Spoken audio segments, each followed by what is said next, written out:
Сайн байцгаана уу? Сайхан үйлчлэгэж байна уу? Нутгийнхын та бүхэндээ сар шиний мэнд дэвшүүлж мэдчилье. Та бидний амьдралын баялаг түүхээр дүүрэн нэгэн он жилийг бид үдэж байна. Өнгөрч гал хонин жил та бидэнд ээлтэй амжилт бүтээл дүүрэн хөрөнгө оруулалт ихээр хийгдсэн ийм жил болж өнгөрлөө. Ялангуяа нийслэлтэй холбогдсон хатуу хүчлэлтэй хар зам ашиглалтанд орсноор аялал жуулчлалын үр шимийг бид мэдрэлээ.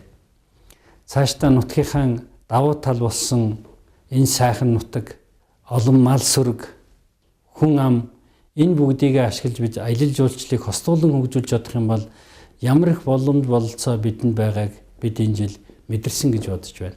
Цаашдаа ч гэлээ гэсэн бид энэ чиглэлдээ илүү анхаарч бүтээн байгуулалтыг хийж ялангуяа аялал жуулчлалын дэд бүтцийн чиглэлд анхаарч ажиллах ийм шаардлага байна.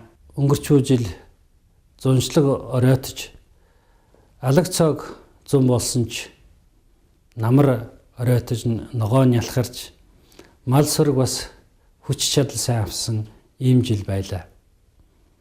Өвлийг өнтөө давхиж малчт маань мэрэж байна. Гэхдээ хаврын хавсрахтай урт өдрүүд өмнө маань байна. Малчин түмэндэн өнтөө сайхан өвлжхийн өрөөлөргий ирж буй он та биднийг төрөн төвшдөгсөн түмэн олондоо ээлтэй засаглыг бий болгосон ийм хариуцлагатай сонголтын жил байх болтугай. Та бүхэн сайхан шинэлээрэй.